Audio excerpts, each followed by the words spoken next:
রমজানুল মুবারকে তাকওয়াবান বান্দা হওয়ার জন্য 3 নাম্বার আমল কোরআনুল কারীমের তেলাওয়াত করতে হবে। আল্লাহ রাব্বুল আলামিন কোরআনুল কারীমকে নাযিল করেছেন রমজানুল মুবারকে।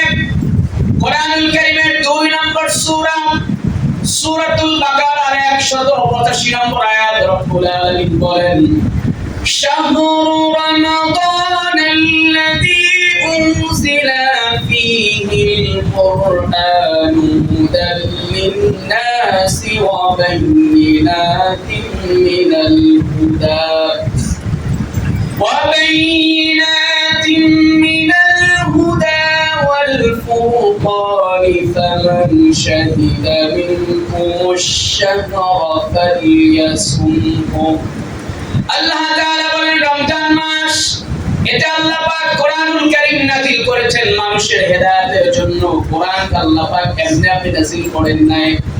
আল্লাহ তাআলা বলছেন যালিকাল কিতাবু লা রাইবা ফিহি হুদাল লিল মুত্তাকিন।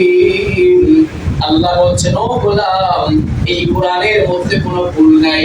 এরপরে আল্লাহ বলছেন গোলাম এই কোরআন থেকে একমাত্র হেদায়েত পাবে আমার মুত্তাকি বান্দারা, আমার তাকওয়াবান বান্দারা। আর আমার সেই তাকওয়াবান বান্দা ভাইরা আমার সেই তাকওয়াবান বান্দা হতে পারবেন রমজানুল মুবারকে। এজন্য আল্লাহ তাআলা যেই কোরআনে বলছে বান্দা কোরআন থেকে হেদায়েত পাবে তাকওয়াবান বান্দারা, আল্লাহ রাব্বুল আলামিন সেই কোরআনটাকে নাযিল করেছেন রমজানুল মুবারকে। আল্লাহ পাক আবার ডাক দিয়ে বলছে আলোচনা মিলান আমার ভাইরা, আল্লাহ পাক আবার ডাক দিয়ে বলছেন ও গোলাম আমি কোরআনটা যে কোরআন আমি তোমারে বললাম হেদায়েত পাবে তাকওয়াবান বান্দারা, আল্লাহ আবার বলছেন ও বান্দা এই কোরআনটা আমি নাযিল করেছি রমজানুল মুবারকে। শুধু তাই না আল্লাহ তাআলা আবার ডাক দিয়ে বলছেন ইয়া আইয়ুহাল্লাযীনা আমানু কুতিবা আলাইকুমুস সিয়ামু কামা কুতিবা আলাল্লাযীনা মিন ক্বাবলিকুম লাআল্লাকুম তাত্তাকুন। জোরে বলুন আল্লাহু আকবার। এবার আমার ভাই মিলান রব্বুল আলামিন কোরআনে বললেন হেদায়েত পাবে তাকওয়াবান বান্দারা। আল্লাহ পাক ডাইরেক্ট বলে দিয়েছেন সলিমুত্তি কলিমুত্তি হেদায়েত পাবে না। হেদায়েত যে বান্দারা পাবে তাদের পরিচয় আল্লাহ কোনো বংশ দিয়ে দেন নাই, আল্লাহ পাক বড় কোনো পদ দিয়ে দেন নাই। আপনি রাজনৈতিক বড় দলের নেতা হতে পারেন, বড় সেলিব্রিটি হতে পারেন, আপনি মাদ্রাসার মুহাদ্দিস হতে পারেন, মুফাসসির হতে পারেন, তাতে কিছু আসে যায় না। আমার আল্লাহ বলছেন আমার আল্লাহর কাছে এগুলোর কোনো দাম নাই। আমার আল্লাহর কাছে একমাত্র দাম হলো ওই বান্দা যেই বান্দা তাকওয়াবান বান্দা হতে পারবে। সে রাজনৈতিক বড় নেতা হোক, মুফাসসির হোক, মুহাদ্দিস হোক, ইসলামিক স্কলার হোক, মাওলানা হোক, একজন আম মানুষ যদি আমল করে তাকওয়াবান বান্দা হয়ে যায় আমার আল্লাহর কাছে ওই ব্যক্তির দাম বড় বেশি। এজন্য আমার আল্লাহ আবার ডাক দিয়ে বলছেন বান্দা শোনো শোনো আমার ইমানদার বান্দারা, আমি রব্বুল আলামিন রোজাটা তোমাদের জন্য ফরজ করেছি। কেমন করে জানো? তোমাদের পূর্বে যে বান্দা ছিল তাদের উপরে রোজা যেমন করে ফরজ করেছিলাম, এরপরে আল্লাহ বলছে বান্দা শোনো রোজাটা আমি এমনি ফরজ করি নাই বান্দা, রোজাটা আমি তোমারে দিয়েছি, রমজান মাসটা আমি তোমারে দিয়েছি, রোজাটা আমি তোমারে দিয়েছি একটা কারণ বান্দা তুমি যেন আমার তাকওয়াবান বান্দা হয়ে তুমি যেন আমার কোরআন থেকে হেদায়েত নিতে পারো। বিলছে আলোচনা প্রিয় ভাইরা। এবার আসেন আমার ভাইরা কোরআনুল কারীমের সূরা বাকারা 185 নম্বর আয়াত আল্লাহ পাক আবার সেই কথাই ডাক দিয়ে বলছেন শাহরু রমাদানাল্লাযী উনজিলা ফীহিল কুরআনু হুদাল লিন-নাসি ওয়া বায়্যিনাতিন মিনাল হুদা ওয়াল ফুরকানি ফামান শাহিদা মিনকুমুশ শাহরা ফালইয়াসুম। আল্লাহ তাআলা বলছেন রমজান মাস বান্দা এই মাসে কোরআনুল কারীম নাযিল করা হয়েছে। কেন আল্লাহ পাক সেটাও বললেন। আল্লাহ পাক কোরআন কেন নাযিল করলেন? আল্লাহ পাক বললেন হুদাল লিন-নাস। আল্লাহ বললেন ও বান্দা যেন মানুষেরা হেদায়েতের জন্য হেদায়েতের স্পষ্ট নিদর্শন পেতে পারে, এজন্য আল্লাহ রাব্বুল আলামিন এই কোরআনটাকে রমজান মাসে নাযিল করে দিয়েছেন। এবং আল্লাহ বলছেন হুদাল লিন-নাসি ওয়া বায়্যিনাতিন মিনাল হুদা ওয়াল ফুরকান। বলেছি রমজান মাসে মানুষের হেদায়েতের জন্য এবং হেদায়েতের স্পষ্ট নিদর্শন, এবং আল্লাহ বলছেন এই কোরআনটা হলো সত্য মিথ্যার পার্থক্যকারী। এরপর আল্লাহ বলছে ফামান শাহিদা মিনকুমুশ শাহরা ফালিয়াসুমহু, আল্লাহ তাআলা বলছে কাজেই তোমাদের মধ্যে যেই গোলাম এই মাস পাবে সে যেন অবশ্যই এই মাসে রোজা রাখে। প্রিয় ভাইরা, আমরা রোজা রাখবো? জোরে বলেন। এখনো যারা এর মধ্যে অনেক ভাইরা আছেন, থাকতে পারেন হয়তো দুই একটা রোজা মিস করেছেন, ঘরের স্ত্রী রোজা রাখতে বলে। কিছু পুরুষ এমন আছে বলে যে কিয়ামতের ময়দানে যা হবে তা তোর বাপের বাড়ির লোকদের ঠেকানো লাগবে, ওটা আমি বুঝবো। আমি আছে না নাই? জোরে বলেন।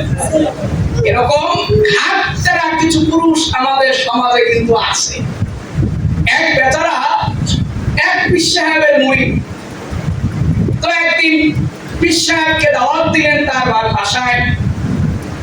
পীর সাহেব বললেন ভক্তকে যে বাবা বলো তো ওযুর ফরজ কয়টা? ভক্ত বলে ফেলছে 19টা। ঘরের ভিতর থেকে বেচারা বউ ছিল দিনদার। এই দিনদার বউ, আগের যুগে তার ভাইয়ের তো 3 বিল্ডিং ছিল না, এই বউ ঘরের অর্থাৎ আপনার পাতার যে বেড়া এটাকে একটু ফাঁক করে 4টা আঙুল জায়গায় বসে আছে। চুপ কর, আমার বিশ্বাসকে 19টা বলছি তাতেই থামে না, তোর 4টা থামবে? প্রিয় ভাইরা, এজন্য আমাদের সমাজে মা বোনরা আছে তারা খুব ভালো রোজা রাখে, কিন্তু আমাদের কিছু ভাইরা কিছু বাবা এমন আছে যে মা বোনরা বলার পরেও এমন কিছু ঘাটতারা পুরুষ আছে তাদেরকে উল্টো টর্চার করে। ঠিক কিনা? ভাত রান্না করার জন্য টর্চার করে এবং বলে তোর বাপের টাকায় চাল আসে আমার ঘরে, এটা আমি কিনে আমি খাবো তোর। ঠিক কিনা? আছে না নাই? সমাজে আছে। কড়া কথা প্রিয় ভাইরা, আপনি আপনার স্ত্রীকে কড়া কথা বলতে পারলে আল্লাহ তাআলা কিয়ামতের ময়দানে আপনি কিন্তু ধরা খেয়ে যাবেন। ঠিক কিনা? এজন্য আমাদের ভাইরা রব্বুল আলামিন বলছেন বান্দা কোরআনুল কারীমকে আমি নাযিল করেছি রমজানের মাসে। এজন্য আমার ভাইরা আমাদের সম্পর্কটা কোরআনের সাথে একটা সুসম্পর্ক আমাদের গড়ে তুলতে হবে। এজন্য উলামায়ে কেরাম তাবিঈ কেরাম বলছেন ইত্তাফাকা আহলুল ইলমি আলা আন্না আফদালাল যিকরি হুয়াল কুরআনুল কারীম, কোরআন তেলাওয়াত হলো সর্বোত্তম জিকির। এজন্য কোরআনের প্রতি আমাদের সকলের মনোযোগ হওয়া অত্যন্ত জরুরি। আমার ভাইরা, তাকওয়া অর্জনের 3 নম্বর আমল বলছিলাম কোরআনুল কারীমের তেলাওয়াত।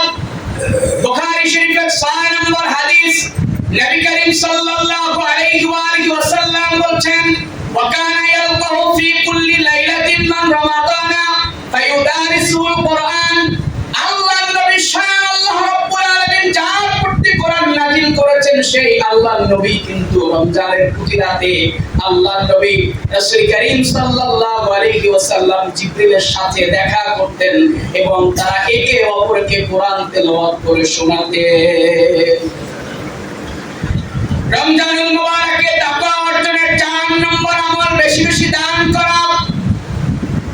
আল্লাহ তাআলা কোরআনুল কারীমের প্রথমেই বলে দিয়েছেন যে তাকওয়াবান বান্দা হতে হলে আল্লাহ পাক পরেই বলছেন আয়াতের মধ্যে বান্দা আমি তোমাকে যে রিজিক দিয়েছি সেই রিজিক থেকে খরচ করতে হবে। প্রিয় ভাইরা, আমরা ইচ্ছে করলে কি টাকা ইনকাম করতে পারতাম? জোরে বলে। আমরা যে হাত দিয়ে অফিসে কাজ করছি, এই হাত যদি আল্লাহ না দিতেন সম্ভব ছিল? বলেন। আল্লাহ তাআলা যে অক্সিজেন দিয়ে আপনাকে বাঁচিয়ে রেখেছেন, আল্লাহ যদি বন্ধ করে দিতেন আপনি তো শুনতে পারতেন না। পারতেন? জোরে বলেন। তাহলে বোঝা গেল এটা আল্লাহর দেওয়া রিজিক।